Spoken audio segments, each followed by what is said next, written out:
A couple of years ago, I had a awakening because we made a YouTube video where I think I mentioned that Cindy is a dialect group, and then I kena slam in the comments. So my education came through YouTube comments. Oh, really? Hello, I am Harish and welcome to the first episode of This Is Not Your History Class. It's a podcast where we share fun conversations and share perspectives about our culture, traditions and history. We are now at the Asian Civilizations Museum, and together with me I have four lovely National Heritage Board officers.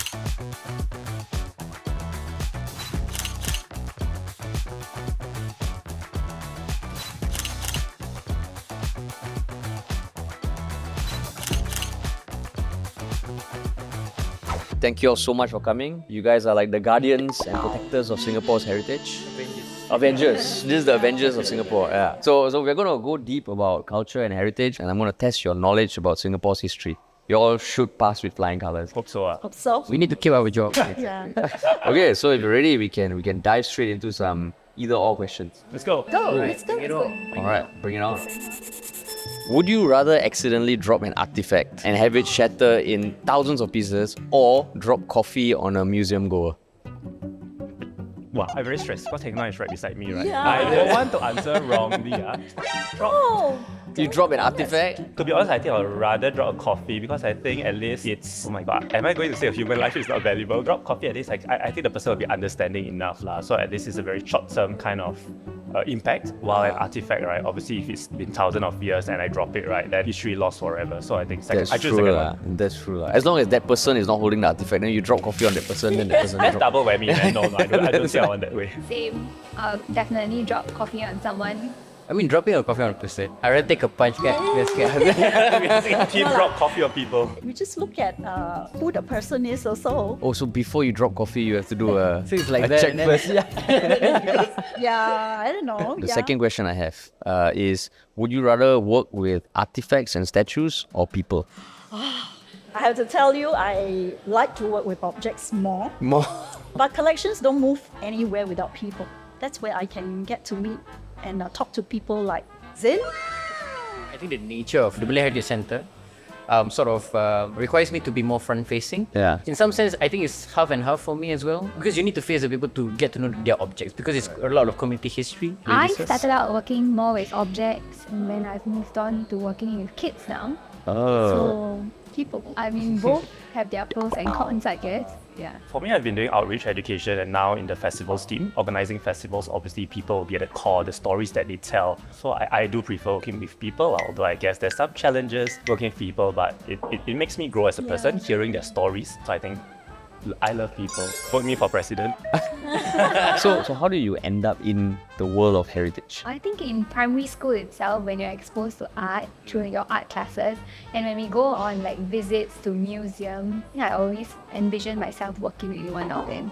I see. And what about the rest of you? Fresh out of school, uni, I wanted to do something still connected to history. And I stumbled on this position as a curator in a National Museum. And voila, I got a job. Even though honestly, not many people know what a curator does. And I just took the plunge. And then I never looked back. So how long have you been with NHB? Since NHB was 30. formed, 30 or more. You're like an artifact yourself. Yeah, everybody says that like I'm antiquity or like So you should have your own exhibition, the Heng Noi. Heng Na exhibition. It must be nice seeing over 30 years how it has all evolved. Oh yeah, certainly. It's a remarkable journey. Mm. Yeah, just boomed, it grew over the last 20, 30 years. So I mean, you've been there almost from the start. How long have the two of you been in heritage? Wow, fresh out of school as well. I took a communications degree. I thought I'd be like working in a fancy PR or advertising firm, right? But He does look the part. I do know the part as well. Yeah. Hire me somebody. But, oh, sorry. I love NHB. One of my seniors was sharing like, hey, actually there's an opening doing outreach education, but at the Malay Heritage Centre. So I was like, wow, but I'm not really in touch with the Malay culture, but I just try anyway lah. And I got it, and I really enjoyed my time since then. So I've been at the Malay Heritage Centre since like 2013. It's almost 10 years really lah. Almost, yes. Almost, yes. I'm quite a baby here, I guess. This is only my fourth year in NHB. Straight off grad school, actually I wanted to teach history. Yeah, but that didn't happen. I stumbled upon a position at Malay Heritage Centre they were asking for a curatorial assistant for a special exhibition that they were having, and since then I've never looked back. During the 4 years, any fun moments that stand out the most? When we were sourcing out for artifacts, I think, for the Manja exhibition, I went to HCC. The first thing I saw was a human skull. That was quite a good memory. And Why is other there a organic skull? objects as Why well. is there, what? I think it's probably one of those old ethnographic Yes, ethnographic collections. right? artifact or object that was collected during the Raffles Museum days. Well, you're really the OG. You know Yeah, the everything. collections. Do you have any memorable moments from your time with NHB? We were preparing for this major exhibition on the flora and fauna of Southeast Asia. I had to bring animals back from the National University of Singapore. Like real animals? Taxidermied Oh, okay. animals. I thought like giraffe to the museum.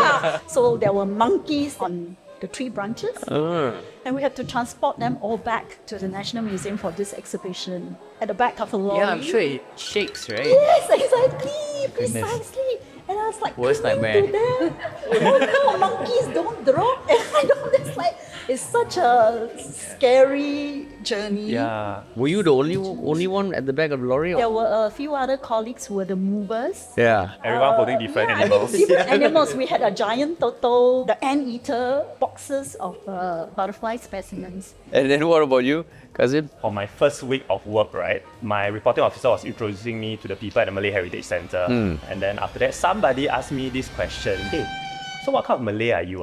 That question I also can. Yeah, then I was like, oh, Malay law. I realized that within the Malay community, there's so many different sub-ethnic groups. So the person was asking whether I was like, oh, Javanese Malay or like... So they were being very Minangkabau. nice, they were being very genuine, but Yeah, I thought, I was like, oh my god, I'm gonna die. My first day already, I cannot even answer a simple question. I think along the way, that's when like the museum also started doing the Sen Nusantara series, right? Yeah. Where they actually work with different community groups, so they have special exhibitions focusing on the community, their story, and then that's when I realized I have a Javanese heritage also lah. No wonder like my family says certain words that kind of not in the normal everyday Malay, things like nyai or paman. so now when there are new hires, do you ask them the same question? I know lah, very nice to them. But nowadays, people are a bit more aware of their Yeah. own lineage and heritage. What about you? Do you know Yeah, your own? what's your lineage? So I'm Sindhi, right? it's Sindhi. Which is an ethnic group from India.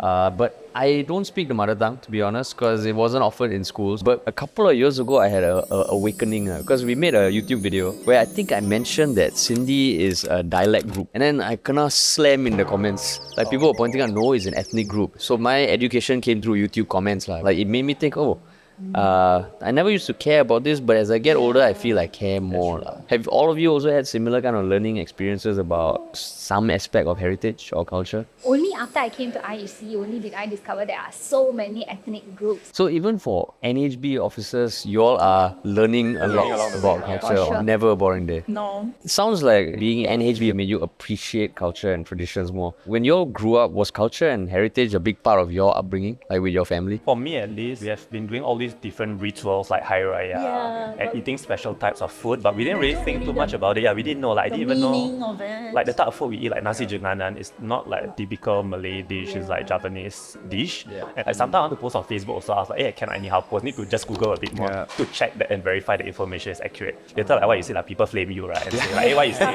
So thank God, the Roots portal very useful also. Good job to the comms team. It has inspired me to maybe even take a DNA test. Oh, Yeah, is it? maybe I realized that, yeah. hey, actually I'm like half Korean or something. Oh my. Have you all taken the test? I wish I can find out. Because I think similar to cousin, why do you wear this? Why do you say certain things? Why do certain numbers, days matter to some ethnic communities? Yeah. I didn't know any of that. Being in NHB, and then I'm more interested, I guess, to find out where do I'm from. Am I Banja? Portuguese for some reason, I'm not sure. Your wish, is it? No, your cousin. And cousin.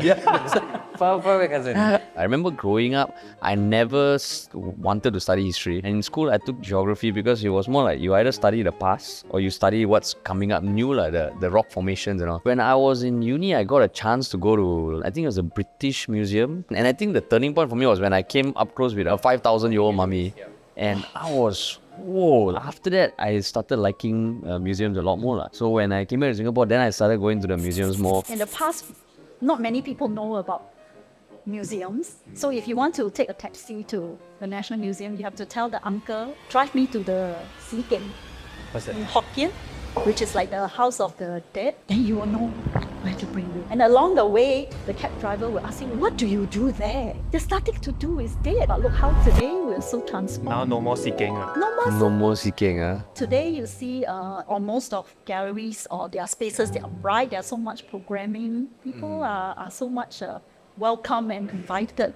Were you guys growing up, was it your parents who introduced you to culture, or like, you know, when you interact with the younger generations of your own family, do you think about it differently? I think when we were younger, the highlight is always the food or what I'm going to wear, right? And now that I'm a mom, I actually see the importance of sharing the reasons behind all the beliefs and customs that we do. My son always I want to wear my Indian clothes. But anything from your own experience that you're changing? The difference between what our parents did and what I'm doing now is I explain things to them. You're just told to do it, right? Yeah, but yeah. no one Yeah. explain what. Just do. And it becomes like a formality. Exactly. It takes the fun out of it. If you understand why it's being done, then I think you are more invested in doing it. That's why I guess people tend not to carry on traditions, but they don't see the meaning behind it. But you all interact with museum goers of all ages. Do you all feel the younger generation, the Gen Zs, appreciate culture as much? Or they're going down the same path as you guys having their awakening? For Gen Z, I don't necessarily see a group of friends coming down on a Saturday to visit the museum. Have brunch They here. do for the vibes. Oh yeah, For the vibes. Yeah, for the West Anderson. For the vibes. I do have a lot of opportunities working in schools, Yeah. like diploma students or even university students, and being a Gen Z myself. I would say those people, right? For them, I think what they do is they kind of associate heritage with history, but actually heritage is much more than just history. It's something that evolves, growing, and something that you actually practice on an everyday basis. Yeah. For example, like hawker culture is something that you are partaking in, for example, a part of our nation's heritage. And Yeah. I think people don't see that. They just think of history as some past trauma that they don't want to remember. Every time they go to the museum, they're like, oh my god, this reminds me of Sec 2, I don't want to do this anymore. I just want to do pure geography because geog rocks. So would you consider any TikTok dance being part of Singapore's heritage? I do see, I think, parents and their kids doing dance in their traditional Hari Raya costume. One of my relatives actually wanted to get us to dance. Did you do it? Zapin, Zin, you can do Zapin, right? I'm like, but I guess like what you said, any form is, Is an entry it's a point. win, it's a win. Do you sometimes feel like there's a correct way to appreciate culture and heritage? You mentioned the TikTok dance. Are you trivializing culture, or are you making it more accessible? Because culture is your own personal experience. To me, there is no right or wrong. Yeah, you live through it, your memories, that is part of your own narrative. That's your own heritage. Everyone is unique. No, I think it shouldn't be complicated. It should be lived, like what we're saying. Yeah. Speaking of, understanding culture and heritage, I want to test you guys with a little bit of a game. Is there a prize? Yeah, we are very competitive. So what I'm going to do is I'm going to show you some photos of Singapore heritage sites. Oh, man. Wow. Yeah. And you all can put your money where your mouth is. Yeah. That was the point, to get you all to talk about heritage Should and have talked so much. test you all. That's right. Should have talked so much. Read that. Team game, right? Yeah. I got 30 years of knowledge here. Oh dear. Oh dear. Huh? MEC. Malay heritage, yeah. Okay, that's Music gallery, is it? Okay, one guess each. One guess One each. guess only. Okay, keyboard. Computer. Actually, maybe. Oh, it's a telephone. Is that your final answer? Oh yeah, look like the payphone. The payphone. Oh my god. Oh yeah, The orange. MEC MEC wrong, yeah, orange phone. Alright, not. Oh. It's actually called a coiner phone. Coiner? You call it coin. Coiner phone. Coin the phone. Yeah, this is so cool, man. I don't know whether it's around anywhere in Singapore anymore. Oh. It used to be. Yeah. Yes. I have. No, but a while ago. I miss the phone card though. Yeah. The phone Yeah. card. Oh The yeah, phone that was card. quite cool. The one with the More phone familiar. card. You know what we Coin call the phone. phone card phone? Phone card. Card phone. Card phone. We call it phone card. So like card phone. Card phone. Singapore Stone. Stone. Yes. Whoa. It is yeah lah. Yeah. Singapore Stone. Wow. We know Singapore Stone. You all know your stones. Okay, can. Yeah. Because we took geography. Geography. Thank you, geography. And this one. Oh, it's a light up, is it? Hari Raya Aidilfitri, Geylang Seraya. Geylang Serai Hari Raya light up, or is it Indian? Little India light up. Oh, is it Chinese New Year? I can rotate it a bit more so you all can see. Say Sun Yat-sen Mid-Autumn Festival or Oh, something. is it? Maybe. Yeah. Maybe. I see animal Yeah, motifs but it looks there. like a I light see a up. shrimp. See the You can see a shrimp? Yeah, Yeah. Yeah. a festival. This. Eh? What's that? Oh. Ah. The game, right? Yeah. What is the game? The game is you use the kuti. See. I don't know. Use an item I and know it's- it as a kuti. So Ah. you try to Yeah. make sure you topple or Yeah. you go over the other. Oh, like the eraser you Like can Oh, eraser, the yeah. eraser like that lah. I remember playing with erasers and then Yeah, erasers my are parents were erasers. telling me that this is the original one. But you didn't play with the kuti? No, I mean the erasers were better. Yeah, erasers better. They Then look the better. country erasers, the country flag, right? Jamaica wins. The country flag. The person who takes out the pencil box with the most number of erasers, you know he's the best. You're the best. Eraser champion. It is this. Looks like a pot. But there's something at the side there. A barrel. handle. Oh, Somewhere along A those well? lines. I think the barrel thing. soy bucket. It's a bucket challenge. It is this. Oh, just a bucket. It's a nice soil bucket. Yeah, it's just okay. Just Wow. National Museum. OG, yeah, OG. This is Roots.gov.sg. And what is the historical significance? This is when they collect the soils. Yeah, I see. Yeah, from the houses, and then they will carry the soil onto a vehicle that collects all the. Okay lah, not bad. I think Yeah, Yeah. kuti was yeah. That one. So What's now- our prize? It's a draw. All of you, all equal, neck and neck. Okay. bonus round. Yeah, bonus round. Now is Oh dear. now is the rapid fire. Okay. Oh, this one is Roots.gov.sg. Oh, Keep Is promoting, but I don't even know. Singapore's heritage resource portal. When was it launched? Sounds quite, I think it's quite recent, right? Oh, you asked me. I don't know. 2017. Okay, 2017. I know it was already around when I joined, so must be like 2016, 2017. Yourself? 2020 or 2021, I think quite recent, right? Maybe 2015. Maybe SG50. Yeah. The correct answer is 2016. Oh, We're close, we're close. Yeah. I guess you all are still in the lead because all of you all got it wrong. No, we had it because Oh, we yeah. Yeah. This is Singapore Heritage Fest what edition? Wait. Kazim, You want to answer? I want you all to win also. You know the with answer? me. You know the answer? I think I do. I'll try. 10. 10. Yeah, I would say 10 also. 10. 20. Correct answer is 20. Just 10 years younger than the NHB itself. Oh, my. nice. Okay, still got chance. This year marks NHB's what birthday? 30th lah. The birthday. Yeah. 30th. Okay. Correct, 30th. Oh, again. Yeah, draw again. What does ICH stand for? Oh, Ah, come on. Intangible cultural Indian Center of Heritage. ICH. Cultural heritage. Oh. See, draw again. Correct. All go correct. What is Singapore's oldest museum? Oh, National Museum. Nah, yours, Anime. Anyways. correct. So at the end of it, is you all got it all correct, which means everyone is a draw.